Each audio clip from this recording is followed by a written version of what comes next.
జాతీయ స్థాయిలో కాంగ్రెస్ పార్టీ రోజు రోజుకు బలహీనపడుతోంది. దీనికి కారణం రాష్ట్రాల్లో ఆ పార్టీ వ్యవహరిస్తున్న విధానమేనని విశ్లేషకులు అభిప్రాయపడుతున్నారు.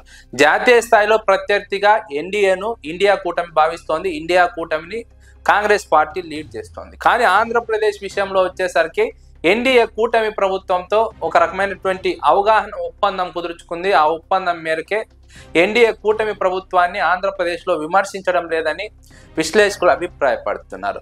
ఓట్ చోరీ అంశాన్ని దేశవ్యాప్తంగా బీజేపీకి వ్యతిరేకంగా రాహుల్ గాంధీ నెత్తిన పెట్టుకొని ప్రచారం చేశారు, తిరిగారు.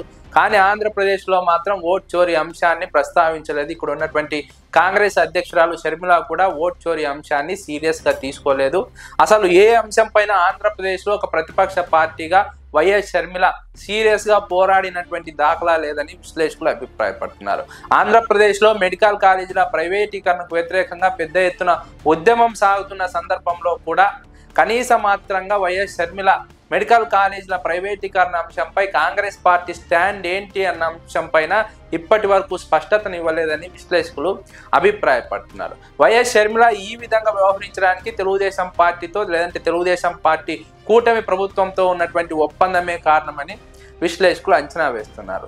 ఆంధ్రప్రదేశ్లో తెలుగుదేశం పార్టీ కూటమి ప్రభుత్వంలో మంత్రుల సిఫారసు లేఖల కంటే వైఎస్ షర్మిల సిఫారసు లేఖ పవర్ఫుల్ అంటూ రాజకీయాల్లో ఒక చర్చ సాగుతోంది. ఎందుకంటే తెలుగుదేశం పార్టీ విషయంలో కాంగ్రెస్ పార్టీ అనుసరిస్తున్న విధానమే వైఖరే ప్రధాన కారణమని విశ్లేషకులు అభిప్రాయపడుతున్నారు. జాతీయ స్థాయిలో చంద్రబాబు నాయుడుతో రాహుల్ గాంధీకి అవగాహన ఒప్పందం ఉందని ఒక ప్రచారం ఉంది. అందులో భాగంగానే రాష్ట్రంలో చంద్రబాబు నాయుడుతో కాంగ్రెస్ పార్టీ అధ్యక్షురాలు షర్మిల ఒప్పందంతో అవగాహనతో ముందుకు వెళ్తున్నారని ప్రచారం ఉంది. అందుకే తెలుగుదేశం పార్టీని విమర్శించడం లేదు. ఏ అంశంలోనూ కాంగ్రెస్ పార్టీ ఒక ప్రతిపక్ష పార్టీగా మాట్లాడడం లేదు. ఆంధ్రప్రదేశ్లో కనీస మాత్రంగా బలపడడానికి కూడా ప్రయత్నం చేయడం లేదు. కాంగ్రెస్ పార్టీ ఆంధ్రప్రదేశ్లో ఒక వెలిగి ఇప్పుడు కనీసం ఒక ప్రతిపక్ష పార్టీగా కూడా ప్రజలు గుర్తించే పరిస్థితి లేకుండా తయారైంది. వైఎస్ షర్మిలకు బాధ్యతలు ఇస్తే కాంగ్రెస్ పార్టీకి జీవం పోసినట్టు అవుతుంది, కాంగ్రెస్ పార్టీకి ప్రాణం లేచి వస్తుందని కాంగ్రెస్ పార్టీ అధిష్టానం భావించింది. కానీ కాంగ్రెస్ పార్టీలో షర్మిలకు బాధ్యతలు ఇచ్చిన తర్వాత కాంగ్రెస్ పార్టీ మరింత దిగజారింది.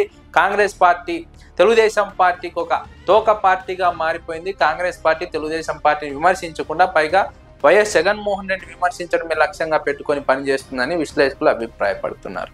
దీనివల్ల కాంగ్రెస్ పార్టీ రాష్ట్రంలో పూర్తిగా ఓటు బ్యాంకును కోల్పోయే ప్రమాదం ఉంది. కాంగ్రెస్ పార్టీ ప్రజల్లో విశ్వాసాన్ని కోల్పోయే ప్రమాదం ఉంది. కాంగ్రెస్ పార్టీ పూర్తిగా తుడిచిపెట్టుకొని పోయే ప్రమాదం ఉంది.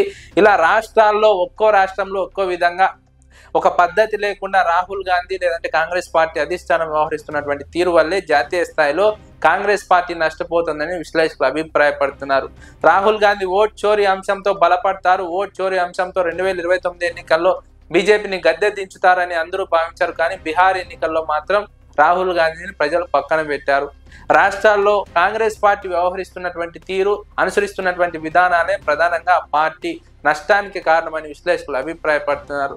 పార్టీ ఏదైనా, ఏ పార్టీ అధికారంలో ఉన్నా ప్రతిపక్ష పార్టీగా ఉంటే ఖచ్చితంగా ప్రతిపక్ష పాత్ర పోషించాలి, ప్రజల తరపున నిలబడాలి, ప్రభుత్వాన్ని ప్రశ్నించాలి, ప్రజల మద్దతుతో అధికారంలోకి రావాలి, లేదంటే ప్రజల మద్దతుతో ఎమ్మెల్యేగానో ఎంపీగానో గెలవాల్సినటువంటి అవసరం ప్రతిపక్ష పార్టీకి, ప్రతిపక్ష నాయకులకు ఉంటుంది. కానీ కాంగ్రెస్ పార్టీ ఇవన్నీ పక్కన పెట్టి కేవలం వైఎస్ఆర్సీపీని విమర్శించడమే లక్ష్యంగా, వైఎస్ జగన్మోహన్ రెడ్డి టార్గెట్ చేయడమే లక్ష్యంగా కాంగ్రెస్ పార్టీ వ్యవహరిస్తున్నటువంటి తీరు, కొనసాగుతున్నటువంటి వైఖరి కాంగ్రెస్ పార్టీ పుట్టి ముంచుతోంది. కాంగ్రెస్ పార్టీని భవిష్యత్తులో కూడా లేవలేనటువంటి దెబ్బ కొడుతోందని విశ్లేషకులు అభిప్రాయపడుతున్నారు.